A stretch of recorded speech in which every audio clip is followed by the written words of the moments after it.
हम लोग 12 मार्च 2014 को दोनों भाई बाजार गए थे। बाजार स्थल में अज्ञात नक्सलियों ने हमें मुखबिरी के संदेह में आकर के हमारे ऊपर घटना को अंजाम दिया, जिसमें हमारे बैठे स्थान पर ही 3 फायर किए, जिसमें 2 गोली मेरे भाई के पीठ में लगा सीने पर और तीसरा गोली उसके कोहनी में लग करके मेरे जांघ को छलनी करते हुए निकल गया। और गोली लगने के पश्चात दोनों भाई अलग अलग दिशाओं में हम लोग जान को बचाने के लिए भागे। मैं कुछ दूर दौड़ पाया, भाई ज़्यादा दूर नहीं दौड़ पाया और एक दुकान के सामने जाकर गिर गया। वहीं पर क्रूर नक्सलियों ने जाकर के भाई पर और 3 फायर किए। 2013 की बात है, जब मेरे भाई रामू सलाम और मैं दोनों आंगनबाड़ी जा रहे थे। इमली पेड़ के नीचे केटली में बम गड़ा हुआ था, तो हम लोगों को नहीं पता था कि केटली में बम है करके। तो मेरे भाई रामू सलाम उठाए, वो फट गया, तो हम लोग दूर दूर से फेंकाए। बक्सर शांति समिति के प्रयोजन से मेरे घर पर पधारे हुए बक्सर के नक्सलवादी प्रभावित क्षेत्र के सभी पीड़ित भाइयों, बहनों और बच्चों का मैं हृदय से स्वागत करता हूं। अनेक महानुभाव मेरे घर पर आए हैं, मगर मैं हृदय की गहराइयों से बताना चाहता हूं कि मेरे घर पर आज जो आप लोग पधारे हो, इससे बड़ा कोई मेहमान आ नहीं सकता, इससे बड़ा कोई व्यक्ति मेरे घर पर आ नहीं। ईश्वर ने किसी भी कारण से आपके जीवन में एक कठिनाई भेजी, दुख भेजा, सहन न हो पाए इस प्रकार का दर्द भी भेजा, मगर हौसले से आज आप खड़े हैं, अपने जीवन में खड़ा होने का प्रयास कर रहे हैं। और जो आपके जीवन में दुख और दर्द आया है वो किसी और के जीवन में ना आए, इसलिए आप सब लोग प्रयास कर रहे हैं। साथ अर्थ में पूरे देश और गृह मंत्रालय की ओर से आपका ये उत्साह, हौसला और आने वाले दिनों में बस्तर को शांत करने के लिए आपका जो अभियान है, इसको मैं मनपूर्वक हाथ जोड़कर प्रणाम करता हूं, इसका स्वागत करता हूं। मुझे पूरा विश्वास है कि विचारधारा के नाम पर जो लोग हथियार उठाकर समाज में निर्दोष लोगों को हत्याएं कर रहे हैं, नुकसान कर रहे हैं, वो सभी लोगों का दर्द जो आपके माध्यम से आज दिल्ली के गलियारों में आया है, कई सारे आंख होते हुए भी आंख से अंधे और कान होते हुए भी कान से बहरे लोगों के आंख और कान खोलने का काम करेगा। उनको हाथ में हथियार लेकर घूमते हुए लोगों का मानव अधिकार तो दिखता है, परंतु उनके आतंक के कारण छोटे छोटे बच्चे अपाहिज होकर पूरा जीवन व्यतीत करेंगे। किसी की मां छिन गई, किसी का बाप चला गया, किसी का शरीर का कोई अंग चला गया, उसके मानव अधिकार दिखाई नहीं पड़ते। खैर, आपका प्रयास निश्चित रूप से परिणाम लाएगा और मैं कल ही मेरे सभी प्रयास कर आपकी ये फिल्म, आपके साथ मेरी ये मुलाकात और आपका दर्द पूरे भारत देश के साथ मेरे सोशल मीडिया अकाउंट से साझा करूंगा। ऐसा मैंने यहां बैठकर मेरे मन में निर्णय किया है।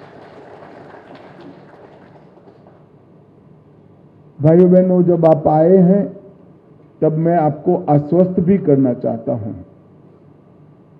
कि गृह मंत्रालय का काम है समग्र भारत के अंदर कानून का राज प्रस्थापित हो, राज्य सरकारों को साथ में रखकर देश की आंतरिक सुरक्षा को हम सुनिश्चित करें और नक्सलवाद किसी भी प्रकार से न मानवता के लिए हितकारक है, न देश की आंतरिक सुरक्षा के अनुकूल है। अतः नरेंद्र मोदी जी ने तय किया है कि इस नक्सलवाद को और नक्सलवाद के विचार को, दोनों को मूल समेत हम इस देश से उखाड़कर फेंक देंगे और शांति को प्रस्तावित करेंगे।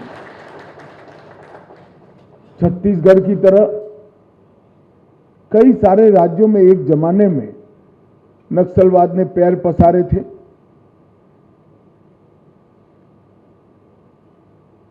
पशुपतिनाथ से तिरुपति तक का एक कॉरिडोर की कल्पना करते थे और आज आप मुड़कर देखते हैं तो बस्तर के 4 जिले छोड़कर पूरे देश में नक्सलवाद को समाप्त करने में नरेंद्र मोदी सरकार को सफलता मिली है। और मैं आपके प्रदेश में कहकर आया हूं 31/3/2026 के दिन को नक्सलवाद को इस देश से आखिरी सलाम करने का समय सुनिश्चित कर दिया गया है। मैं विश्वास दिलाता हूं कि उसके पहले नक्सलवाद को समाप्त कर देंगे।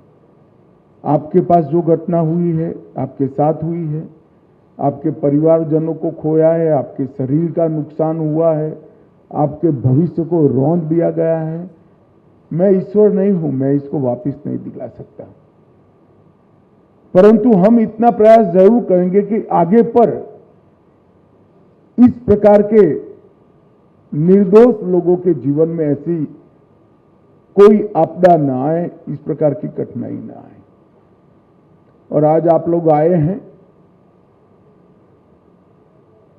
आप दिल्ली में अलग अलग जगह पे जाकर प्रेस, मीडिया, एक्टिविस्ट सभी को मिलने वाले हैं।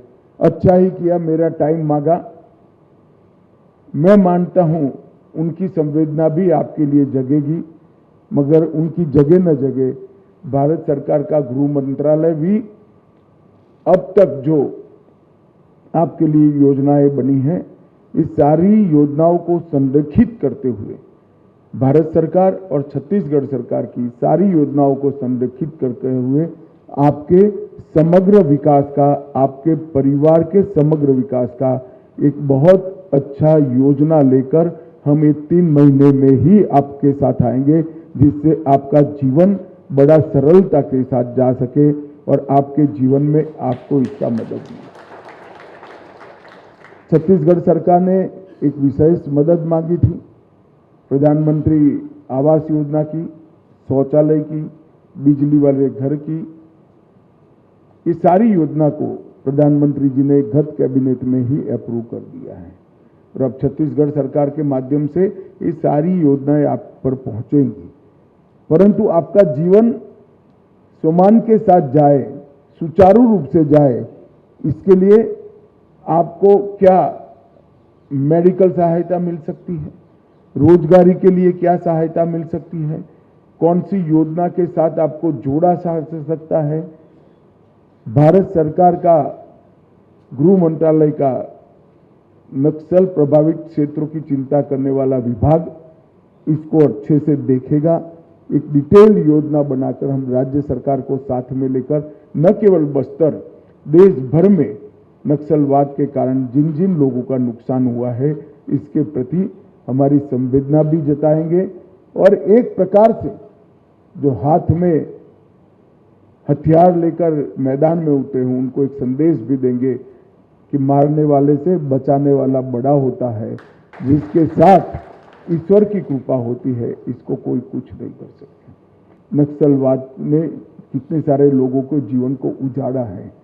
आंकड़े शुष्क कागज पर जब देखते हैं तब इसमें वेदना की वाचा नहीं होती है, मगर जो भुक्त भोगी है, जिसने दुख को झेला है, उनको मिलते हैं, देखते हैं, तो वो वाचा ही अपने आप बहरे कानों तक भी पहुंचती है और आंखें भी खोल देती हैं। आज आप सभी लोग आए हैं, आपका हृदय से स्वागत है और आपके भविष्य के बेहतर जीवन के लिए निश्चित रूप से छत्तीसगढ़ सरकार और केंद्र सरकार दोनों एक कार्यक्रम लेकर आएंगे और हम इसको आगे बढ़ाएंगे। मैं फिर से एक बार आपको आश्वस्त कर जाता हूं कि अगले एक सवा साल के अंदर हम नक्सलवाद को समाप्त कर देंगे। और अपील भी करता हूं कि आप कानून के सामने आत्मसमर्पण करिए, हथियार छोड़ दीजिए, अपने आप को सरेंडर करिए। और नॉर्थ ईस्ट कश्मीर कई जगह पे कई लोग हथियार छोड़कर मेन स्ट्रीम में आए हैं, आप भी आइए, आपका स्वागत है। परंतु अगर नहीं होता है तो हम इसके खिलाफ एक अभियान भी शुरू करेंगे और सफलता भी प्राप्त करेंगे। फिर से मेरी पूरी संवेदनाएं आपके साथ, आपके परिवार के साथ हैं और आपके आने वाले जीवन को सुगम और सुनिश्चित बनाने के लिए मेरे से यथासंभव हर प्रयास मैं करूंगा। इतनी बात कर मेरी बात को समाप्त करना चाहूंगा। आप मेरे घर पर आए हैं, मेरे मेहमान हैं, चाय नाश्ता सभी व्यवस्था हुआ है, आप जरूर करिए और आराम से जाइए, विश्वास लेकर जाइए। बस्तर फिर से सुंदर होगा, बस्तर फिर से शांत होगा और पूरा बस्तर विकसित होगा, इसका विश्वास लेकर जाइए। धन्यवाद।